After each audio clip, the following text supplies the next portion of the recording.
आवाज आ रही है आप लोगों को? हाँ जी भैया जी, अभी रिवीजन चल रहा था, अब आगे करते हैं। हाँ, कंटिन्यू करते हैं थोड़ा सा अपन लोग, क्योंकि 10-15-20 मिनट मुझे मिले हैं, मतलब है अभी, फिर उसके बाद प्रोग्राम चल रहा है यहाँ पे। 24 टर्न को अपन लोग प्रारंभ करते हैं, जो अपना विषय चल रहा था। और थोड़ा सा कर्म का विषय रह गया है। कर्म का विषय मतलब कर्म किस कारण से बंधते हैं, उन कारणों के विषय में अपन लोग अष्टांगिका के बाद जानेंगे। अभी थोड़ा सा टाइम का अभाव है, अभी अपन थोड़े थोड़े से 24 ठाणा को लेके चलते हैं।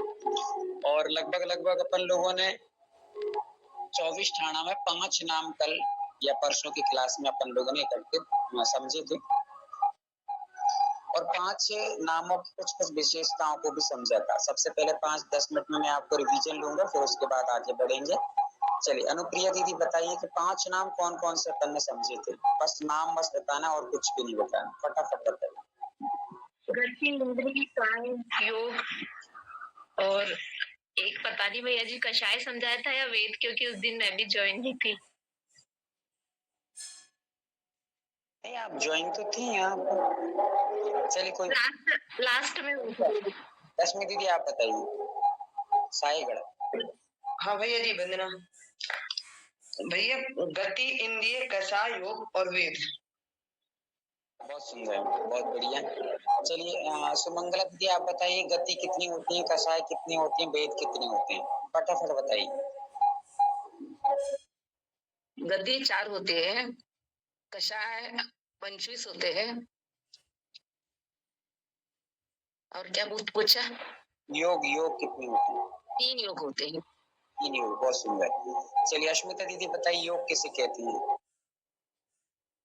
भैया जी ये हुआ नहीं है अपना योग का अभी तक। अपन ने खाली गति, इंद्रिय और काय के 6 प्रकार यहाँ तक की पढ़ाई भैया जी। चलिए कोई बात नहीं है। वैसे योग के बारे में अपन लोग पहले पढ़ चुके हैं कि मन वचन काय की चंचलता का नाम योग है, ऐसा अपन ने पहले पढ़ा था। फिर भी कोई बात नहीं। तो गति किसे कहते हैं? चलिए जूली दीदी बताइए फटाफट। 4 गति होती है।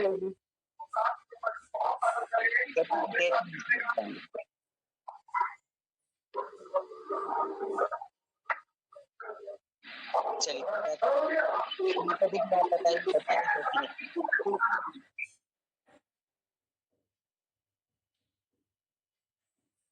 अनीता दीदी गति की डेफिनेशन। वंदना भैया जी, गति से गत्यंतर हो जाता है, भव से भवांतर को ले जाता है, उसे गति कहते हैं। बहुत सुंदर, बहुत अच्छा। चलिए इसी के साथ में अपन लोगों ने जाता गति इंद्रिय किसे कहते हैं?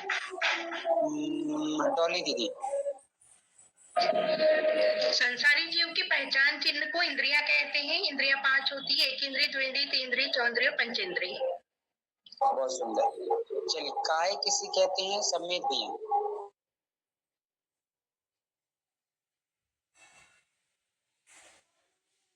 वंदना भैया जी, कल थोड़ा लेट ज्वाइन हुआ था, इसलिए काय का नहीं है, डेफिनेशन नहीं मिला। हाँ कोई दिक्कत नहीं। पल्लवी दीदी आप बताइए। पुद्गल के जो प्रदेश है उनके समूह को काय कहते हैं। बहुत बढ़िया, बहुत अच्छा। चलिए आगे चलते हैं। तो ये भेद भी समझ लिए थे हमने, गति कितनी होती है, फिर उसके बाद हम लोगों ने इंद्रियों के बारे में समझा, उसके पश्चात हम लोगों ने समझा था काय के बारे में, और कितने कितने भेद होते हैं ये भी समझ लिया था। गति के विषय में हमने ये भी समझा था गुण स्थान कितने होते हैं। कोमल भैया आप हैं क्या? चलिए कोमल भैया शायद आज नहीं है। रत्ना दीदी आप बताइए। नरक गति के 1 से 4 गुणस्थान होते हैं, तिरंजों के 1 से 5 गुणस्थान होते हैं, और देवों के 1 से लेकर 4 तक गुणस्थान होते हैं, और मनुष्य गति के 1 से 14 गुणस्थान होते हैं। ये सारी चीजें लिख करके आपको डिस्कशन ग्रुप में डाल देना चाहिए। जितने लोगों ने जो पढ़ लिया है उस चीज को आप लोग डिस्कशन ग्रुप में डालते जाएं कि इतनी इतनी होती है, ताकि आप लोग आपस में भी मिल बैठ करके पढ़ सकें। जिन्होंने नहीं पढ़ा है वो समझ सकें कि ये विषय इस प्रकार से पढ़ा दिया गया है। प्रेमलता दीदी आप भी शायद उस दिन थे। इंद्रियों के गुण स्थानों के बारे में यदि आप बताएंगे तो। संभव होता है। भैया जी मेरी तो आपसे रिक्वेस्ट है, मेरे लिए सब कुछ नया है, मैं अग्रवाल से हूँ, तो मुझे तो समझने में टाइम लगेगा। आज मैं ये सोची कि सबसे नोट्स लेकर, मुझे इंटरेस्टिंग बहुत लग रहा है, खूब अच्छा लग रहा है। नोट्स लेकर मैं एक एक चीज नोट करूंगी, तब मैं आपको आंसर दे पाऊंगी। बहुत अच्छा दीदी, आपका ये बात सुन के हम लोगों को अच्छा लगा कि आप इंटरेस्टेड हैं और आपको नोट चाहिए। तो हमारी बहुत सारी बहनें इसमें जुड़ी हुई हैं। आप बिल्कुल किसी से भी आप कहेंगे या दीदी को आप लोग नंबर ले लें। अस्मिता दीदी, आप यदि नोट्स भेज सकें तो दीदी को पूरे फुल नोट्स भेज दीजिएगा। चलिए थैंक यू दीदी। चलिए आगे चलते हैं। तो हमने ये समझ लिया है कि गति में, नरक गति में मात्र 4 गुणस्थान होते हैं, वो भी 1 से 4 तक। उससे आगे नरक गति में गुणस्थान नहीं होते। तिर्यंच गति के जीव 1 से 5 गुणस्थान तक होते हैं, उससे ज्यादा नहीं होते। प्रेमलता दीदी, आपको गुणस्थान अभी थोड़े से 1-2 वीडियो डले हुए हैं, शायद कहना दीदी आप वीडियो निकाल करके ना सुमंगला दीदी दीदी को और आप ताकि वो मंगलाचरण की जो गुणस्थान की जो परिभाषा देख सके। चलिए, फिर मात्र एक मनुष्य ही है जो 1 से 14 गुणस्थान तक जा सकते हैं और 14वें के ऊपर सिद्ध भी बन सकते हैं। किसी और में इतनी सामर्थ्य नहीं है कि वे आगे के गुणस्थानों को प्राप्त कर सकें। ये हम लोगों ने यहाँ पर समझा। आगे चलते हैं। इंद्रियां 5 इंद्रियां होती हैं और उनमें हमें यहाँ पर जीवों की अपेक्षा से लगाना है। कौन कौन सी हैं वो? पहला 1 इंद्री, फिर दूसरी 2 इंद्री, 3 इंद्री, 4 इंद्री, 5 इंद्री, ऐसे 5 इंद्रिय जीव होते हैं। और इनमें यदि हम लोग गुणस्थानों का वर्णन समझें तो आप नोट करेंगे 1 इंद्री से लेकर के 4 इंद्री तक के जीवों का गुणस्थान पहला ही होता है, तो मिथ्या कहलाता है। किसी का तो भी माइक चालू है भैया। हमारा ही चालू रहता है इसलिए, और किसी का तो मुझे नहीं लग रहा है। थोड़ा सा यहाँ प्रोग्राम चल रहा है ना, इसलिए आपको डिस्टर्ब हो रहा होगा, कोई दिक्कत नहीं, फिर भी थोड़ा सा फोकस कीजिए।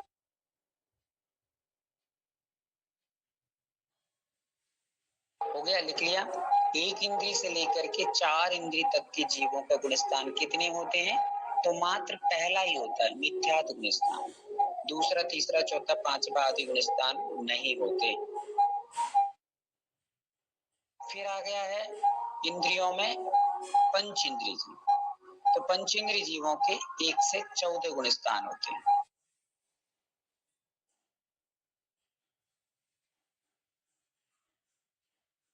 ठीक है, आ गया होगा समझ में। 1 से 4 इंद्रिय तक के जीवों का गुणस्थान पहला रहेगा और पंच इंद्रिय जीवों का 1 से 14 गुणस्थान रहेंगे। अगले क्रम में हम लोग आते हैं। अब आता है काय। तो काय का हमने परिभाषा समझी थी कि पुद्गल प्रदेशों के समूह का नाम काय है।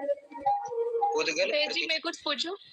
दीदी, ये पंचेंद्रिय में संगी पंचेंद्रिय और असंगी पंचेंद्रिय, इसका भी बताएं। हाँ दीदी, ये संगी और असंगी का भेद अभी यहाँ पर नहीं आएगा। अभी अपन 24 जो स्थान पढ़ेंगे उनमें एक मार्गणा आएगी, उसका नाम होगा संगी मार्गणा। उसमें अपन लोग संगी और असंगी 2 भेद हैं, उनको वहां पर समझेंगे। अभी तो मात्र एक सामूहिक रूप से पंचेंद्रिय को यहाँ पर ग्रहण करना है, न संगी लेना है न असंगी लेना है, यहाँ पर सामूहिक रूप से घटित करना है। ठीक है, आगे चलते हैं। तो पुद्गल प्रदेशों के समूह का नाम काय, ये हमने समझा। काय कितने प्रकार के होते हैं? तो 6 काय होते हैं। कौन कौन से? पृथ्वी काय, जल काय, अग्नि काय, वायु काय, वनस्पति काय और त्रस काय, ऐसे 6 काय होते हैं। इनके यदि हम लोग गुणस्थानों को समझेंगे तो सहज है, सरल है, कोई बहुत कठिन नहीं, आराम से समझ लीजिए। समझने के लिए समझिए कि पृथ्वी का है, जल का है, अग्नि का है, वायु का है, वनस्पति का है, ये 5 जो स्थावर हैं इनका पहला ही गुणस्थान रहता है।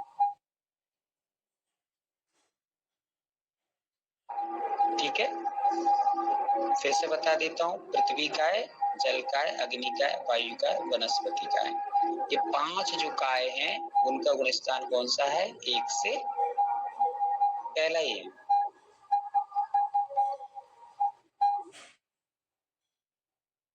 अब आ गए त्रिशकाय। त्रिशकाय किसे कहते हैं? 2 इंद्रिय, 3 इंद्रिय, 4 इंद्रिय, 5 इंद्रिय, ये सब त्रिश कहलाते हैं। तो त्रिश जीवों का गुण स्थान है 1 से 12।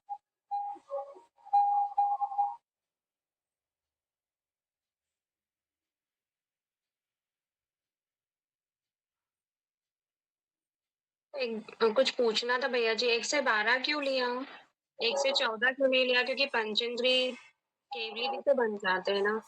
हाँ, वहां पर कृष्णाम कर्म का उदय शायद नहीं रहता है, नाम कर्म को वहां से घट जाता है, ऐसा है शायद। एक बार मैं और कंफर्म करके आपको बताऊंगा। अभी तो आप 12 तक लिख लीजिए। भैया जी, त्रस्काय में 2 इंद्रिय, 3 इंद्रिय, 4 इंद्रिय भी तो आएंगी, उस अपेक्षा से हम 1 से 12 कैसे समझेंगे? हाँ दीदी, तो इसीलिए 1 से 12 तक लिया है ना, तो जो जिसके गुण स्थान में रहेगा वहां पे हटता जाएगा। जो 2 इंद्रिय, 3 इंद्रिय, 4 इंद्रिय हैं वो पहले गुण स्थान में रह जाएंगे, पंच इंद्रिय ऊपर तक चले जाएंगे। पूरे सामूहिक रूप से त्रिशों का वर्णन चल रहा है ना, ऐसा है। भैया जी, पंचेंद्रिय जीवों को 1 से चौथा गुण स्थान क्यों लिया है? 5वां क्यों नहीं लिया है? पंच इंद्रियों का क्या बोले आप? 14 बोले वो। अच्छा, 14, 1 से 14 गुण स्थान बोले, ठीक है। मैंने 5 तो 1 से 14 गुण स्थान।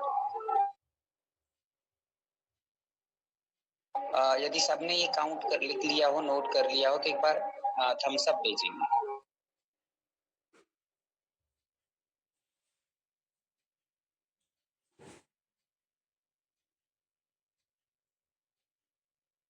चलिए, मंजाली दीदी बहुत दिनों के बाद दर्शन दे रही हैं, कुछ विशेष कारण दीदी?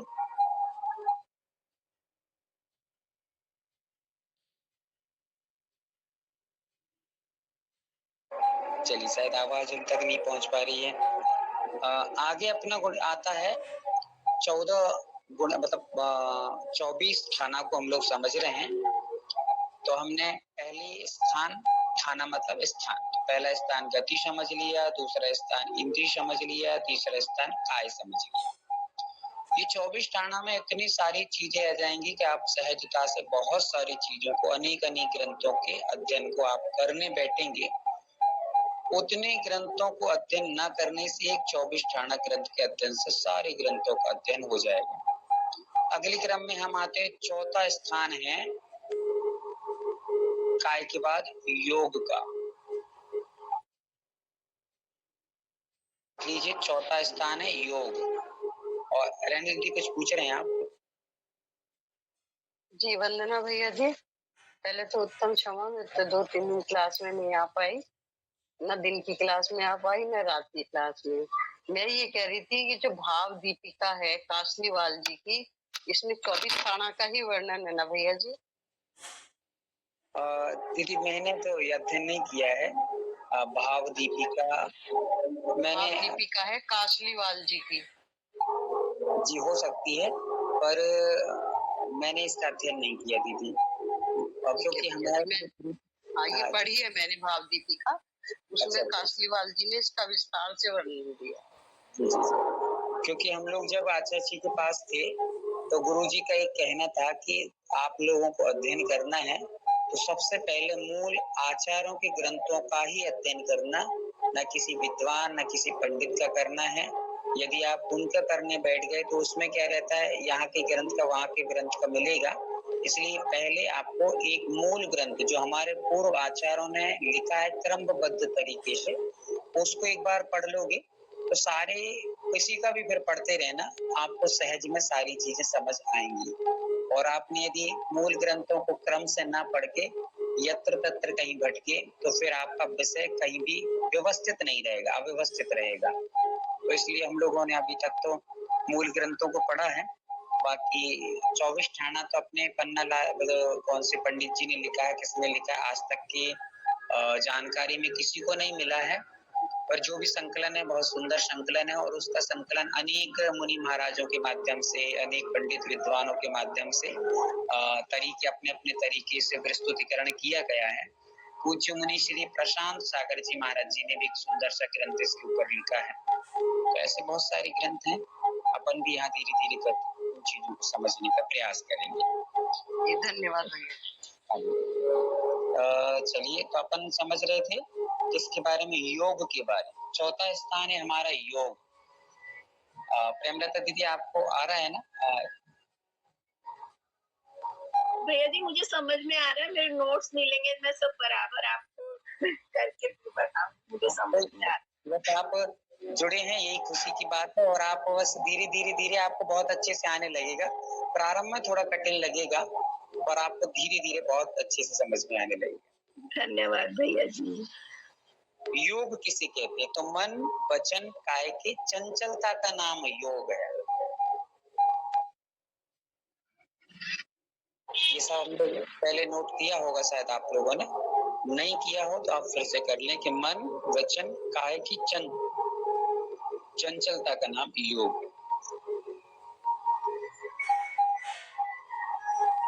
योग कितने प्रकार के होते हैं? तो 3 प्रकार के होते हैं। मूल में लिख लेंगे, मूल में 3 प्रकार के होते हैं।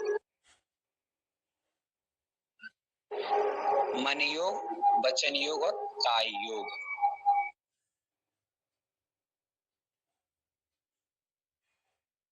अब थोड़ा सा अपने दिमाग को एकदम माइंड फ्रेश करके फोकस कीजिए, ध्यान लगाइए जो विषय बताया जा रहा है।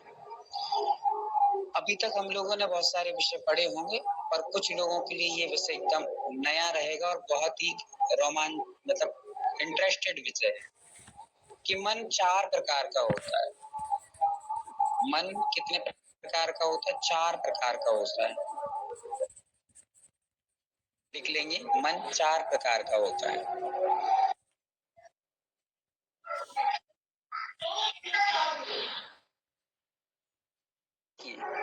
दो मन तो आप लोग जानते ही होंगे, एक तो होता है सत्य और एक होता है असत्य। ये तो अपन लोग डेली करते हैं, तो अपन लोग को बहुत अच्छे तरीके से पता है। जब अपना काम बनाना होता है तो हम लोग असत्य भी बोल देते हैं, और जब अपन कभी कभी सत्य भी बोल देते हैं। ऐसा करके सत्य मनियो और असत्य मनियोग। अब इसमें हमें ध्यान क्या रखना है कि सत्य मनियोग मतलब सत्य के विषय में सोचना। मन योग है ना, बोलना नहीं है, सत्य के विषय में सोचना। जैसे सच्चे देव सद्गुरु के स्वरूप को समझना, या धर्म की सही परिभाषाएं समझना, अपने चिंतन में लाना, ये सत्य मन योग है। सच्चे धर्म का चिंतन मनन करना, ये सत्य मन योग के अंतर्गत आता है। सम्यक की आराधना करना, सम्यक के बारे में चिंतन मनन करना, ये सत्य मन योग है। और असत्य विचार करना, अशुभ विचार करना, अहितकारी जो विषय है उसका चिंतन मनन करना, ये सारा असत्य मन योग के अंतर्गत आता है।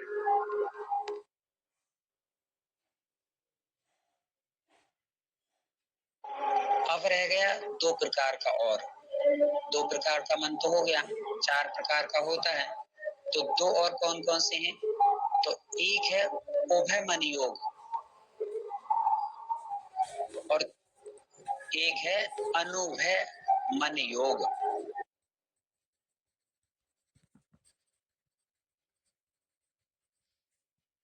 भैया जी वंदना, असत्य के बारे में एक बार फिर से बता दीजिए।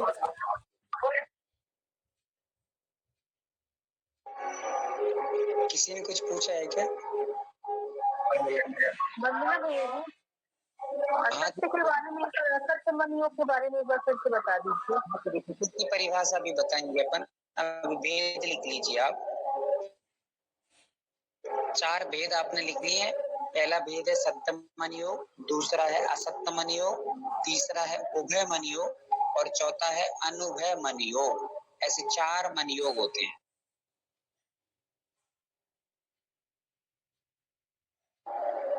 तो सत्य तत्व का चिंतन करना, ये हमारा सत्य मन योग हो जाएगा। सत्य रूप चिंतन करना। सहजता से ये परिभाषा खुद ब खुद आना चाहिए। इसमें कोई समझने वाली बात नहीं है कि आपको परिभाषा लिखने के लिए कोई बहुत विकल्प करना पड़े। ये तो सहज समझ में आ रहा है कि सत्य मन योग, मन क्या काम करता है? चिंतन करने का काम करता है, और सत्य चिंतन कर रहा है तो सत्य योग हो गया। सत्य मतलब क्या है? तो हमारा जो समीचीन धर्म है, हमारे जो तत्व हैं, हमारे सच्चे देव शास्त्र गुरु हैं, हमारा जो सच्चा मार्ग है, या जिससे हमारा कल्याण होने वाला है, ऐसा हित के विषय में जो चिंतन होता है, वो सत्य मन योग के अंतर्गत आ जाता है। और इससे विपरीत असत्य मन योग है, अतत्वों का चिंतन करना, कुदेवी देवताओं को सत्य मानना, विपरीत मार्ग का श्रद्धान करना, श्रद्धान मतलब उनका चिंतन करना, ये सारी चीजें असत्य मन योग में आ जाएगा। फिर आ गया उभय मन योग। उभय मन योग किसे कहते हैं? तो उभय मन योग कहलाता है जो सत्य भी है और असत्य भी है। उभय किसे कहते हैं? उभय का अर्थ होता है मिला जुला, मतलब जो सत्य भी होता है और असत्य भी होता है। लिख लीजिए, जो सत्य भी है और असत्य भी है उसे उभय मन योग कहते हैं। उदाहरण के तौर पे हम क्या समझेंगे कि जैसे मान लीजिए मुनि महाराज का कमंडल है, ठीक है। अब कमंडल क्या काम करता है? पानी भरने का काम करता है। तो यदि हम उसको घड़ा कहें या हमें उसे क्या कहें? घड़ा कहें, तो गलत नहीं है। क्यों गलत नहीं है? क्योंकि भाई पानी भरने का काम घड़ा करता है और पानी भरने का काम कमंडल करता है, तो गलत नहीं है, ठीक है। पर एक तरफ सत्य भी नहीं है, एक तरफ सत्य भी है और एक तरफ असत्य भी है। असत्य क्यों है? क्योंकि पानी भरने का काम भले ही करें किंतु वो घड़ा रूप नहीं है तो कमंडल ही है ना। यदि उसको घड़ा जैसा रख लेंगे तो हर व्यक्ति घर घर में रख सकता है उसको, पर ऐसा नहीं, साधु ही रखते हैं उसको। इस अपेक्षा से असत्य भी है, सत्य भी है। पानी भरने की अपेक्षा से सत्य है और हर कोई उसको ग्रहण नहीं कर सकता है, उसको घड़े की तरह उपयोग नहीं किया जा सकता है, इसलिए हम उसे घड़ा नहीं कहेंगे, असत्य है। समझ में आ गया? तो सत्य भी है और असत्य भी है।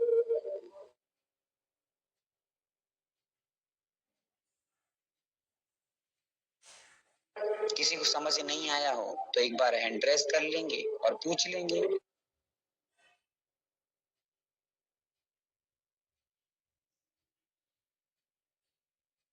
चलिए, बहुत अच्छा।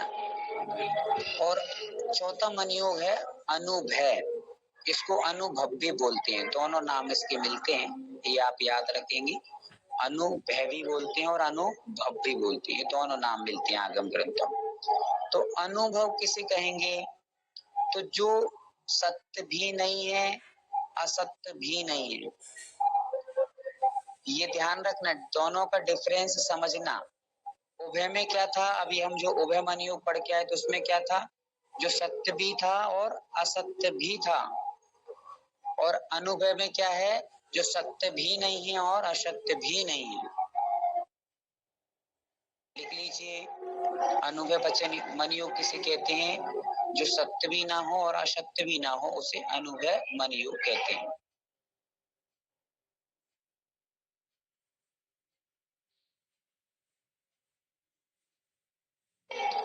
अब इसको उदाहरण समझिए, कैसे समझेंगे हम लोग इसको? तो जैसे मान लीजिए आचार्य श्री समय सागर जी, मान लीजिए आचार्य भगवान के पास हम लोग दर्शन करने पहुंचे और निवेदन किया कि भगवान हमारे गांव पधारिए, चतुर्मास के लिए हमारे शहर पधारिए, हमारे नगर में पधारिए। अब आचार्य भगवान ने कहा देखेंगे। क्या बोल दिया? देखेंगे। तो देखेंगे में अब बताइए आप, सत्य है या असत्य है? देखेंगे में सत्य है कि असत्य है? हाँ, रेणु दीदी बताइए। भैया जी दोनों आ जाएंगे। एक बार एक्सप्लेन करके बता दीजिए सर। भैया जी सत्य भी होगा असत्य भी, यानी सत्य तो उन्होंने कहा कि देखेंगे, देखेंगे कह देने मात्र से दोनों विकल्प आ गए। देखेंगे यानी उन्होंने हामी भी भर दी, देखेंगे यानी उन्होंने ये भी कह दिया कि नहीं भी जा सकते। यही तो अंतर करना है दीदी इसमें। अभी जैसे आपने कहा हाँ भी भर दी, नहीं, यहाँ सत्य भी नहीं है और असत्य भी नहीं है। अभी जो आपने परिभाषा बताई ना, वो तो अपन उभय में बता लेंगे कि सत्य भी है और असत्य भी है। और अनुभव में क्या होता है, देखेंगे। देखेंगे का अर्थ ये हुआ कि मान लो आपके शहर में, आपके गांव में, आपके नगर में यदि आ गए, तो हमने कब कहा था कि नहीं आएंगे, और मान लीजिए नहीं आए तो हमने कब कहा था कि आएंगे। तो सत्य भी नहीं है और असत्य भी नहीं है ना। अब घड़ा वाला उदाहरण तो भाई सत्य भी था और असत्य भी था।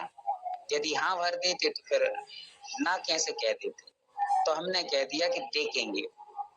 वैसे ही अभी आचार्य विद्यासागर जी, तो जब कभी मान लो कोई श्रावक पहुंचता था या कोई साधु पहुंचता था, आचार्य केस लॉन्च करना है, देख लो, क्या कहते थे, देख लो।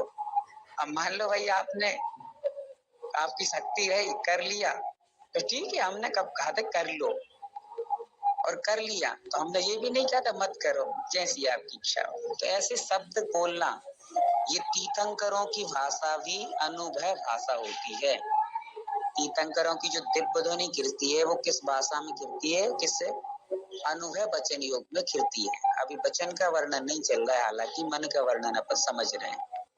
समझ में आ गया, ऐसे अपन को समझ लेना चाहिए। तो अनुभव वचन योग समझ में आ गया, सत्य मन योग समझ लिया, असत्य मन योग समझ लिया, उभय मन योग समझ लिया और अनुभव मन योग समझ लिया। इसी प्रकार ये चार वेद वचन के होते हैं। जो चार वेद मन के हैं वे चार वेद वचन के हैं। बस अंतर इतना है कि मन में हमने विचार किया था और वचन में हम बोल देंगे, इतना ही अंतर आ जाएगा। जैसे अभी हम लोगों ने सुना था कि सत्य मन योग, असत्य मन योग, तो सत्य का चिंतन करना सत्य मन योग है, असत्य का चिंतन करना असत्य मन योग है। वचन में कैसे लगाएंगे, तो सत्य को बोल देना।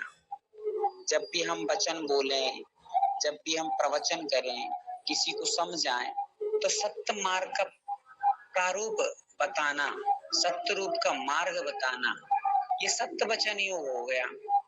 और उसी को हमने असत्य बता दिया कि नहीं, ये देव शास्त्र गुरु की पूजा में कुछ नहीं रखा, देवी देवता की अर्चा करिए, पूजा करिए, इनके माध्यम से हमें घर गृहस्थी की सामग्रियां मिलेंगी, परिवार सुख संपन्नता और समृद्धि से भर जाएगा।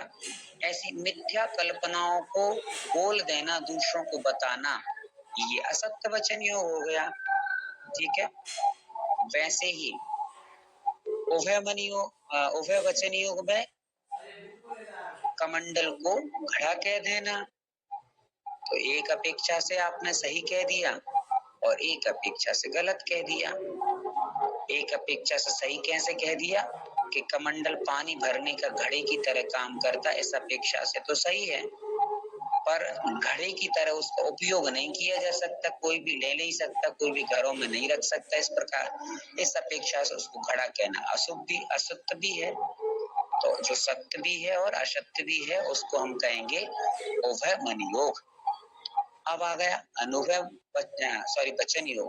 अब आ गया अनुभव वचन योग। अनुभव वचन योग में क्या करेंगे, तो जिस प्रकार अभी अपन ने समझा था आचार्य का उदाहरण, तो आचार्य ने अपने मुख से ये कह दिया, अभी तो सोचा ही था।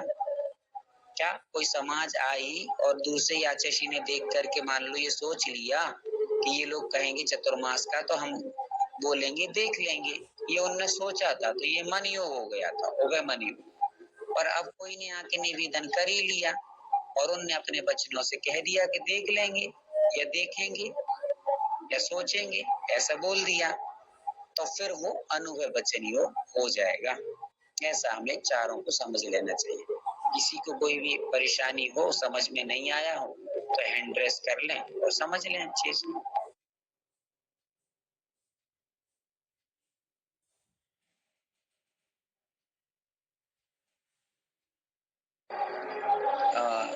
दीदी समझ में आ गया प्रेमलता दीदी?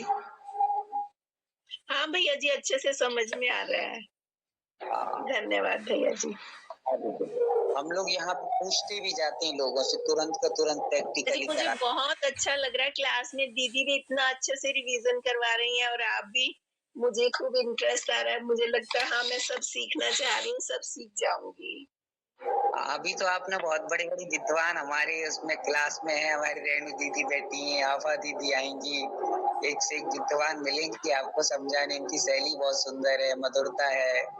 अब धीरे धीरे आप देखते। हाँ भैया जी, मैं तो नर्सरी में हूँ, अभी मुझे कुछ भी नहीं आता है। अच्छा है ना, कोरी स्लेट पे ही कुछ लिखा जा सकता है, पहले से भरे होते तो हम लोग लिख भी ना पाते। अच्छा मिला। चलिएगा, तो हम लोगों ने समझ लिया योग के बारे में। योग में से हमने 2 योग समझ लिए, मन और वचन योग। अब हमारा नंबर आता है काय योग पे। ठीक है, दीदी म्यूट कर लीजिए। हाँ, अब हमारा आता है काय योग। तो काय योग के 7 भेद हैं। कितने भेद हैं? 7 भेद हैं। कुछ भेदों के नाम तो आपके स्मृति में होंगे और कुछ भेद और अपन लोग ऐड कर लेंगे। 3 शरीरों के नाम तो आपने सुने ही हैं, औदारिक, वैक्रियक, आहारक, है ना। एक नाम और भी सुना है, कारमान काय, ये भी सुना है। 4 नाम सुने हैं, बस इसमें ही एक एक भेद और जुड़ जाएगा, तो ये 7 हो जाएंगे। समझ में आ रहा है ना सबको?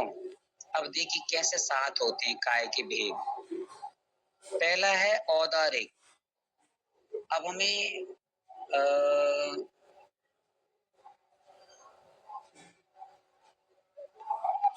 रेशु दीदी बताएंगी कि औदारिक काय किसके पास होता है, कौन सी जीवों में होता है? जी भैया जी, औदारिक जो शरीर होता है, काय होता है, वो मनुष्य और तिर्यंच में पाया जाता है। क्या बात है, बहुत बढ़िया, अच्छे से अध्ययन चल रहा है। अब देखिए कारमान काय के बारे में अश्मिता दीदी बताने जा रही हैं। अश्मिता दीदी आवाज आ रही है? वंदना भैया जी, कारमान काय योग, कारमान शरीर जो होता है वो सभी जीवों को होता है। हाँ, बहुत सुंदर, सभी में होता है, तो ये आपको ध्यान में रखना है यहाँ पर, है ना। अब चलिए वैक्रियक के बारे में सुजाता दीदी बता रही हैं।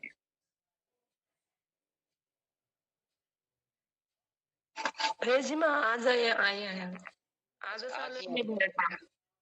अच्छा, बहुत बहुत स्वागत आपका हमारी क्लास में। बहुत बहुत आप आभार है कि आप जुड़े रहिए। आपको बहुत सारे विषय और जो भी आपको कन्नड़ भाषा, हिंदी भाषा, मराठी भाषा, अंग्रेजी भाषा, जिस भाषा में समझना है, मल्टी टैलेंटेड लोग जुड़े हुए हैं। आप किसी भी भाषा में यहाँ पे समझ सकते हैं। ठीक है, चलिएगा आगे चलते हैं। चलिए आप प्रियंका दीदी आप बताइए। चलिए प्रियांशी दीदी। देव और नारियों में वैक्रियक शरीर होते हैं। बहुत सुंदर, बहुत सुंदर। चलिए शिक्षा दीदी, बहुत दिनों के बाद आप उपस्थित हुई हैं। कुछ स्वास्थ्य वगैरह ठीक है दीदी आपका? जी ठीक है भैया जी, थोड़ा फैमिली प्रॉब्लम थी। कोई दिक्कत नहीं, ठीक है ना, आप जुड़े हैं ये बहुत अच्छा है। और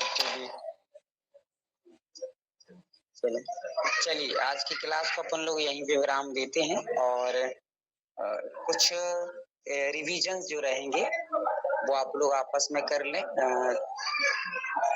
कुछ पुराने ही रिवीजनों को समझ लें और सम्मित भैया रिवीजन कराएं तो ज्यादा बेहतर रहेगा। साथ में सभी लोग उनका मिलकर के सहयोग करेंगे। चलिए भैया जी कल के डिवीजन भी रह गए थे, कल एक टॉपिक रह गया था गुणस्थान का। हाँ तो दीदी वो जो भी रिवीजन रह गए हैं, पुराने विषय कुछ रह गए हैं, उनको पूरा कर लीजिएगा ताकि अपना विषय पूरा हो जाए। और शायद दीदी का है ना, दीदी का भी कोई विषय रह गया है, वो भी अपना अधोलोक का पूरा वर्णन कर लें ताकि सारे विषय हो जाएं। जी भैया जी, मैं कल कर दूंगी पूरा आधो लोग का। आज मैं बाहर हूँ कहीं तो। चलिए ठीक, कोई दिक्कत नहीं है। चलिए कर लीजिए। समित भैया आप आगे का रिवीजन लीजिए और स्मिता दीदी आपका जो विषय रह गया है उसको पूरा कर लीजिएगा दोनों जी। चलिए सभी को जय जिनेन्द्र। वंदना भैया वंदना भैया जी, जय जिनेन्द्र सभी को। भैया जी। सभी को जय जिनेन्द्र।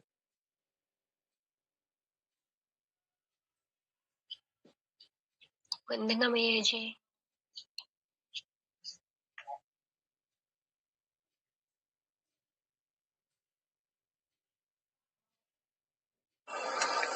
स्मिता दीदी पहले गुणस्थान का लेना है क्या?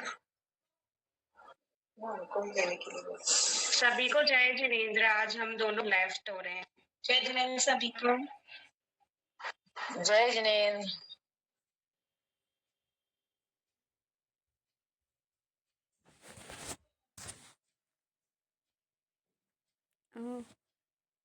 अस्मिता दीदी क्लास हो गई?